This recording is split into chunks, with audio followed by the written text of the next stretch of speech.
at all times. So that, just to give you an idea, we'll also put this in your board update this week, because I know the numbers are a little bit small at this point. But so we know we have that coming up in the future. Additionally, as we move forward, this is our small our engine equipment.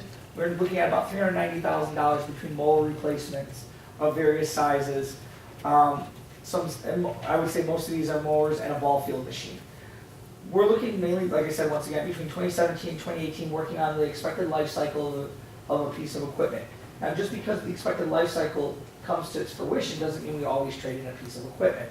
We evaluate it at that point and deem whether it has a little bit more life in it, what's the status of it, can we extend it out a little bit further, or is it time to replace it, or is it something that we can add to our fleet or of different aspects and add on a new one, so that if it were to go out because it's questionable, we're not scrambling at that point. So this is an evaluation process we take at all times.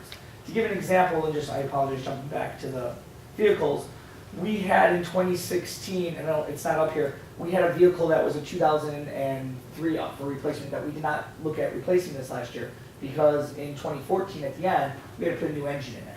With putting a new engine in the vehicle, we figured that reset the life cycle on it, so therefore we're not looking at that as recycle or needing to be at its life cycle at that point. Then you jump to park improvements, and this is our biggest cost and the biggest direct visible effect that the district has as we're going through things. As we look at this, this was all identified in the master plan as we went through the grasp score, trying to bring parks to a certain aspect, working with the consultant, Jennifer looking at life cycles of playgrounds, what we can push out, what can we move on. Normally our life cycle on a playground is 18 years. We have some playgrounds that have moved, that are already coming up upon 20 years. While this park improvements projection is from 2017 to 2019, when we hit 2020, we're looking at another 6 parks that come to their life cycle. And in 2021, we're looking at almost, I think it was 9 or 10 parks that come to their life cycle. That's because that's the time when we had the boom and things were going in faster than expected. And as that was happening, now they're all coming to fruition at the same time. So we're just looking in the 3 years of what we need to do. And as we move forward with that, the only question mark we have in here that we can kind of have as gray is Eat and Preserve. We have both the barn and the canoe launch. Out of the $475,000, $375,000 is the initial quote we got for the barn stabilization. We're not done with that process, but we don't feel that that is something that we're automatically saying it needs to be recycled or automatically needs to be replaced. That's something the board will have to determine whether we're going to spend $375,000 or whatever the final determination on the cost come out to be to stabilize the barn without knowing whether it's going to have full functionality still. That's just to keep the structure standing with a steel frame at that point. So these are, but the playground replacements and some of the general maintenance yard repair and screening, those are things we know we need to do in the next couple of years. So with that being, I'm sorry, I'm jumping into the Marines. So basically we see we have close to almost $2 million of capital expenses in the next over $2 million of capital expenses in the next 3 years if we were to stay on track with life cycle solely. And that's not knowing, like I said, once again, what the actual evaluation will be, but just staying with, this is when we tend to replace things if they live to fruition. So with that being said, I'm going to have Marie talk a little bit about the finance. Oh, go on. I got a question for you. Be back to the barn situation. Sure. Okay, what's the forecast for that barn? Are we going to use it? That's where we're still in the process of evaluation. What is our obligation to the barn in regards to maintenance and so forth? Do we restore it back to the new life, or do we have to? And I think that's something we need to discuss further. In all honesty, right now what we did was we had looked at the barn. We had done a internal stabilization where we had done some strapping and cabling internally, but we had done that probably within the first 2 years of which we got the barn. And unfortunately, without having Jen who has the notes, I'm going off of the best of our discussions. But that was what we did internally. Tom Hack was our employee at that time who took care of that aspect. We're looking now down, our walls had bowed a little bit more. So one of the things that I think was a directive prior to me getting here was to start looking at the safety and functionality of that facility. With our initial, we worked with ERA, Engineering Resources Associates, to go through the stabilization aspect. And in their initial finding, we haven't gone through a couple other steps that they're finalizing, but in the initial finding they said if we were just to go with a straight framework stabilization underneath the current wood, et cetera, we'd be looking at a rough estimate, none of these numbers are hard, of about $375,000. That's a question of, well, is that something, and that's not including, I apologize, I'm stuck up.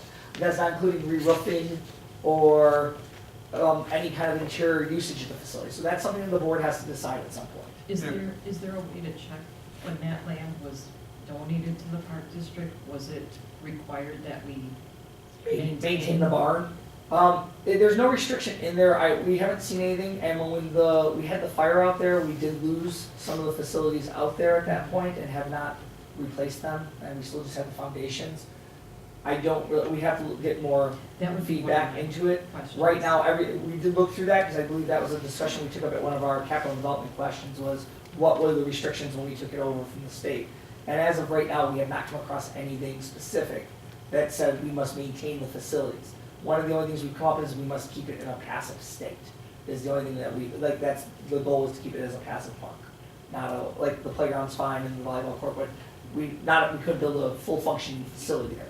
If we were to turn the barn into maybe a nature center, that would still kind of keep it in a net passive state. But to say it was a recreational center, that then takes it out of that category. But at the same time, you have to look at the cost factor, making the building safe and, you know. Well, that's what we're trying to, utilize it. right now, the You building, know, right, and that's what we're trying to work at, as we're working at, and that's where I think ultimately, as that comes forward, the reason we're not saying the 375 is automatic, is that's not a playground replacement, that's a determination the board has to take on something, how they feel it fits within the community aspect. Any other questions? Because at a price like that, you probably tear the whole barn down and build a brand new one. No, just be saying. So, It's a fair question. Anything else, Maureen? Oh, you want me to? Yeah, I can put it there. Okay, got it.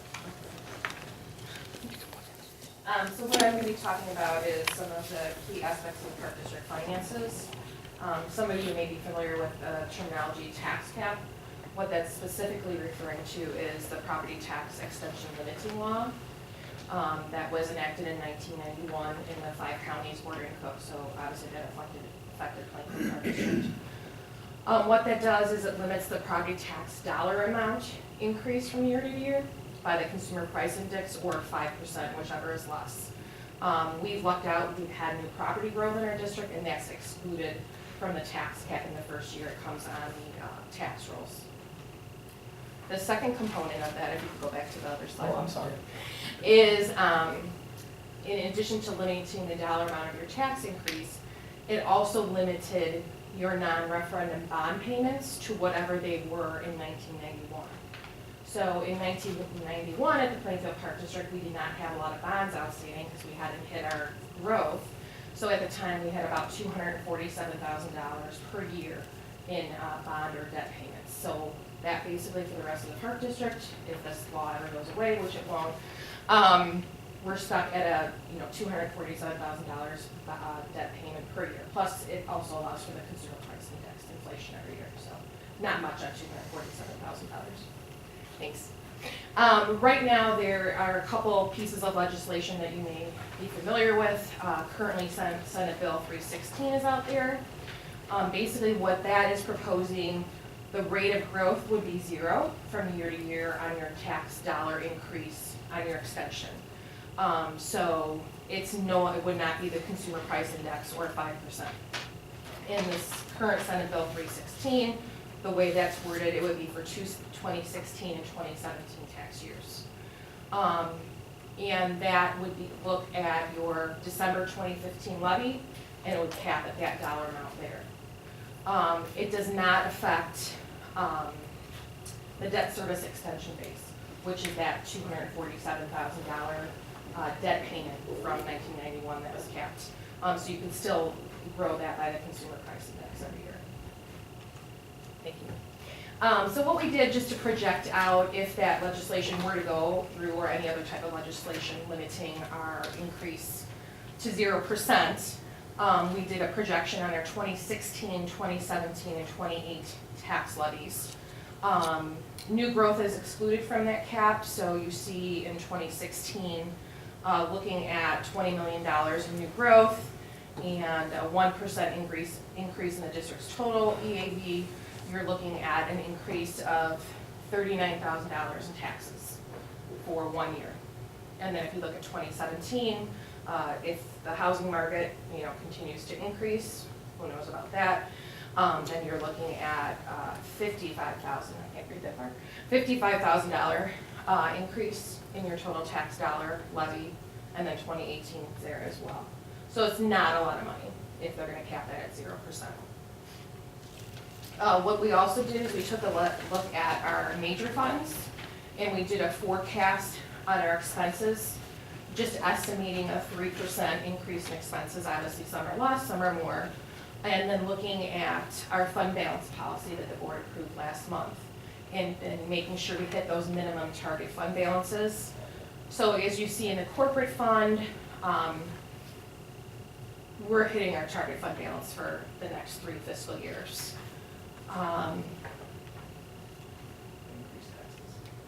Right, because our property taxes, we're allocating more property tax dollars from our total levy into the corporate fund to cover, those 3% increase in expenses, and making sure we're hitting our minimum fund balance. The recreation fund is not as fortunate as the corporate fund. What we do when we do our tax levy is we generally allocate the funds to the corporate fund because there is no additional revenue source in corporate other than property taxes and some other small amounts. The recreation fund is able to generate additional revenue by program fees. So looking at the property tax dollars in the recreation forecast, we're showing a decrease in those because we're allocating those to the other funds to maintain those minimum fund balances. So looking at the decrease in property taxes in the recreation fund, we would not be able to hit our minimum target fund balance. So for example, in the 2018 tax year, our target fund balance would be $1,136,000, and we would only hit $849,000 of that target fund balance. And then 2019, you see that we would only hit $384,000 of the target fund balance. So that's just a trend we're estimating. Because we did switch fiscal years this year, we want to see how we end up this year, and obviously we would readjust our projections because it may be slightly off because of the change in our fiscal year. But there is definitely a downward trend in us being able to maintain our target fund balance in the recreation fund. So one of the things, just to go back with the 2 funds, we did a simple increase of 3% over each of the years. So we took our budget from 2016 and we just increased it by 3% on the expenses. And when we got to the recreation fund, we increased our program revenue by 3% because that would stay in sustainment with the expenses going up. So because our corporate fund has no other viable source of income besides rentals, like the athletic fees in this area, there is no other way besides taxes to fund corporate, and that's traditionally how it runs. And the same thing with the non-major funds. Recreation, that's why we're looking at this. When the taxing needs to be shifted, recreation is going to be responsible to garnish more recreational program income or look at other ways to find alternate sources of income to sustain this portion. Now, one of the things being said is this is all on budgetary numbers. This is not on traditionally what we've seen. One of the things that has been traditional in our fiscal years is we have seen a carryover from the rec fund of about anywhere from $100,000 to $200,000 annually, but we're going off of budgeted numbers because we can't. What we can guarantee is our goal is always stick to what we budget. When we do better, that's fantastic. But if we don't do better, we need to be conservative. So ultimately, our forecasts are both very conservative. But what they do funnel into is what our capital availability is. Each year, what we did is we took our capital year in each. We broke our capital out into 3 areas. You have your set capital, which is proceeds that are garnished from either bonding or bonding revenue, or from fund transfers. Then you have your special rec transfer, which is a fund transfer, but that money can only be used for special ADA projects. So even though it funnels into the capital budget, it only has one source of outlet in the capital budget, and it has to be based on ADA. And then we have the capital initiative fees. These are the fees that are based off the youth use or affiliate groups as they use our fields and amenities. One of the things we did with this, just to zero this out, is as you anticipated on tradition, they've been around $28,000 a year, but we just zeroed that back right out to $28,000 a year so that we eliminate any income for the capital initiative fees. Because one of the things we do with that is we put that money back into the facilities that the youth groups are using to help keep them maintained or improved. So when we looked at this ultimately, we started going, how will we fund our capital every year? So what we started doing this year, as we started moving forward, is we look at the surplus of every year. So this year, whatever our surplus at the end of 2016 is going to be what we're going to anticipate for our capital projects in 2017. So we kind of have a source of how we're going to fund capital projects besides bond authority. But we don't know always what they're going to come out to. We know how much we have in capital projects, but we don't know what kind of fund or revenue we're going to have to fund them. Looking at the upcoming year, 2017, we will be able to fund 100% of our capital projects that we anticipate between special recreation and our capital income.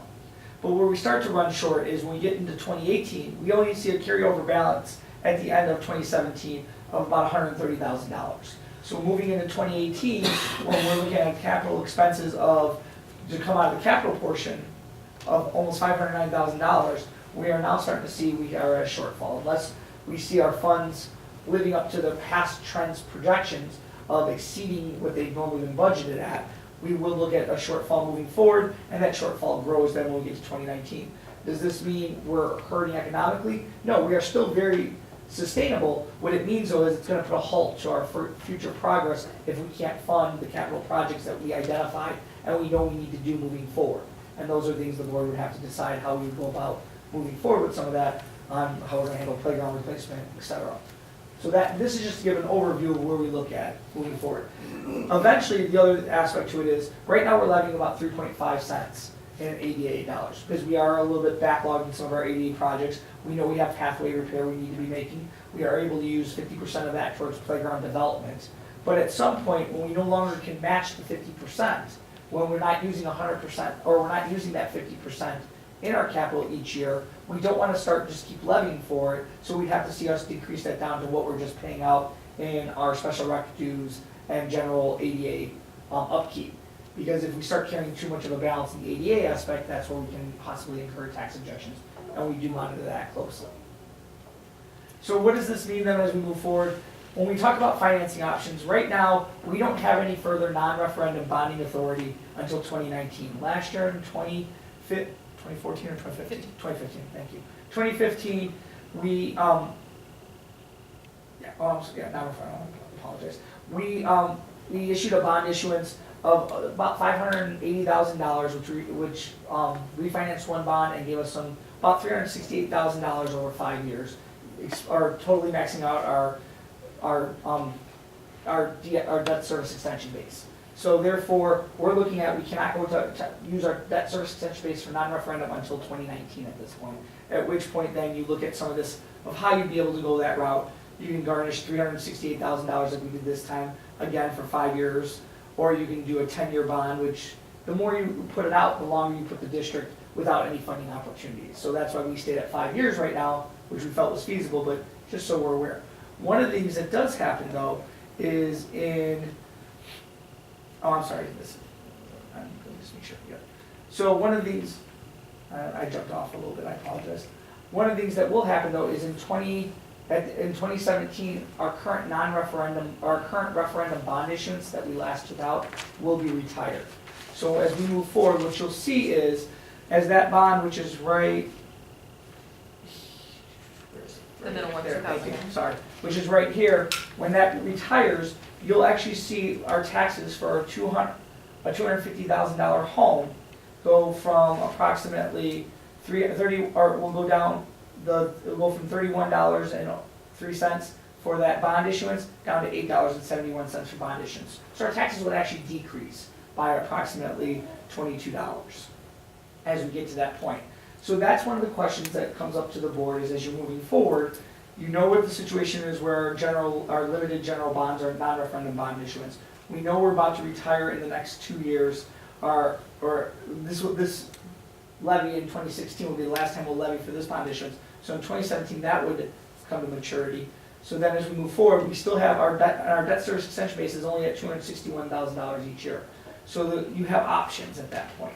One of the things in the final year of the debt service extension base, when we retire it, we do have the option of if the board were to choose to go to referendum to start funding anything, you would have the opportunity to actually garnish approximately $8.8 million with no tax increase. So that would just be refilling the pot that sits there if the taxpayers were to be in favor of the referendum, with not increasing taxes at all. So to kind of answer a little bit of the question you asked, some of the possibilities of, without increasing taxes, when you look at facility funding or anything else, you would have this opportunity. But that's up to the board to decide at that point whether they want to go to referendum again, or if we go to referendum and we were to see favorably, taxes would remain. If we were to lose, or we choose not to go to referendum, taxes would decrease, and at which point, anytime down the road, if you would go to referendum, you'd be asking for a tax increase again. So I know it sounds like there's really not much going on, but really, sometimes the presentation of we can maintain taxes and do this is better than taxes go down and now we want to bring them back up so we can get to this. The other opportunity that the district does have, and this is to answer a little bit of the other question that's out there, is alternative revenue bonding. One of the questions that's come up is, we've talked about looking at this building and how can we build it out, etc. When you go to alternative revenue bonding, one of the things you have to be able to do is from an enterprise revenue or from a secure revenue source, which is corporate or recreation, you have to look at taking the proceeds to pay that bond issuance off out of there. So this doesn't go to the taxpayers, this comes out of your operating budget. You must be able to pledge, a source of about 1.25 times the maximum annual debt service about. It is outside the cap, so this does not fall under the cap considerations. It cannot exceed 40 years, there's still binary hearing with this, and you must pay it back annually. Now, when we talk about non-referendum bond, alternative revenue bond issuance, this was a projection that you guys received from Ellers back in 2014. That if you were to go look at $950,000 of alternative revenue bonding over 5 years, there would be an annual payment of approximately $200,000 a year that we would have to pledge either out of the recreation fund or out of the corporate fund.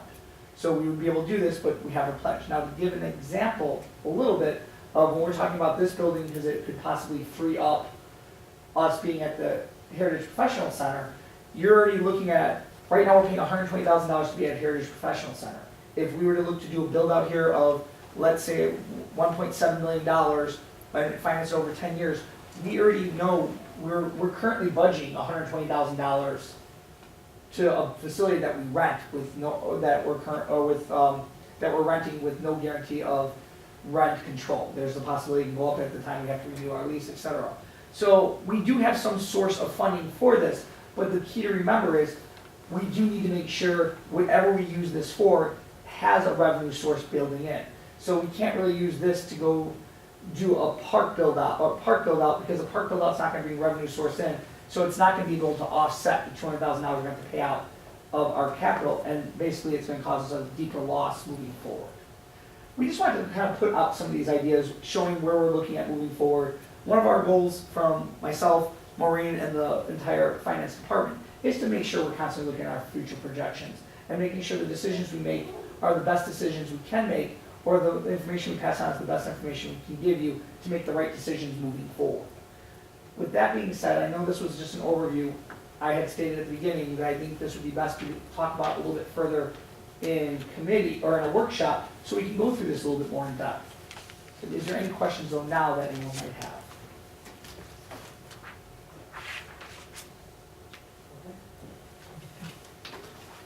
That's all I have.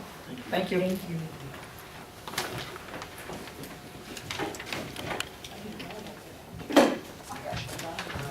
Thank you for the presentations. The only board initiatives would be to see if we can have an additional meeting with the feasibilities that we can develop, and then a workshop for what was just presented. The workshop would be the board's decision. Right. So, what were the dates? Would everybody want to stick with another Wednesday night? That easiest probably for our schedules.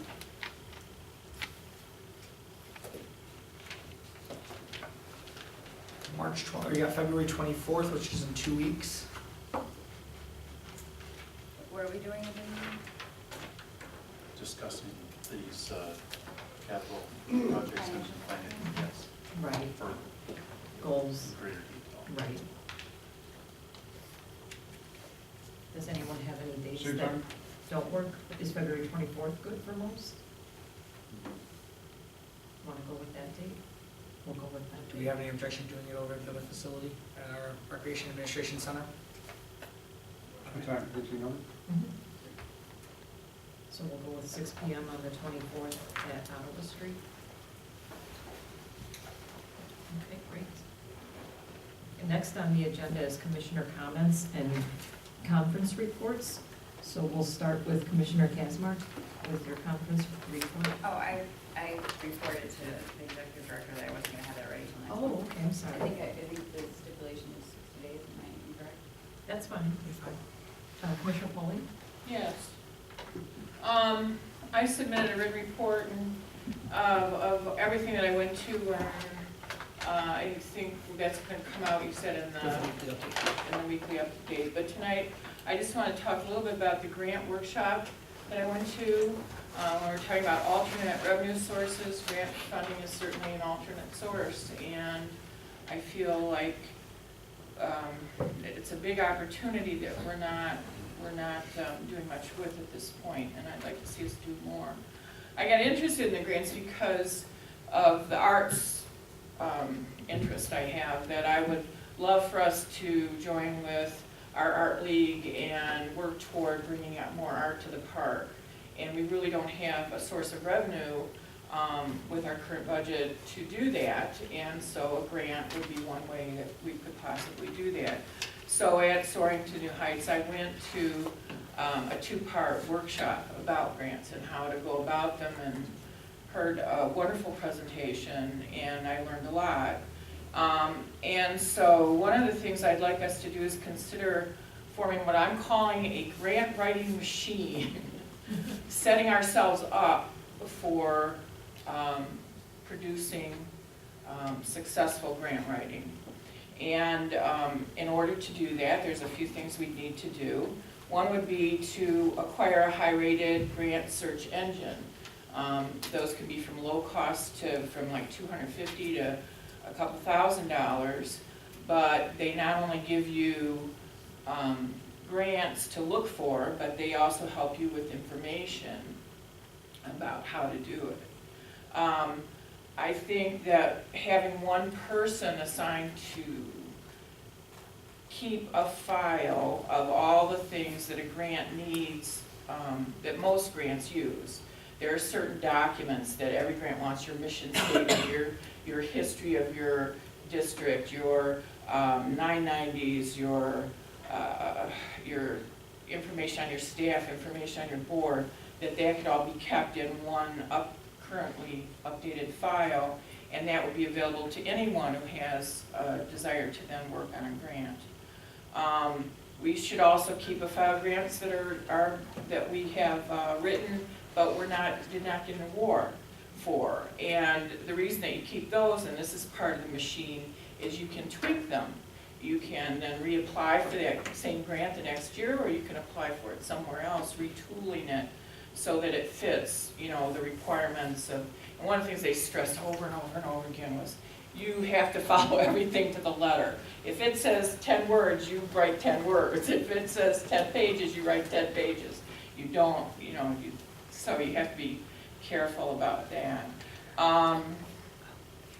One thing that was suggested was to form a 501(c)(3) just for grants.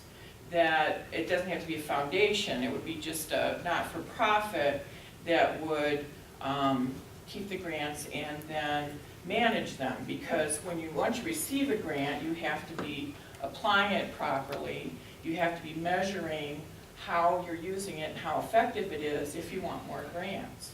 So that would be part of that. I would suggest we create a committee or a team which works on and follows the progress of the grants that are written.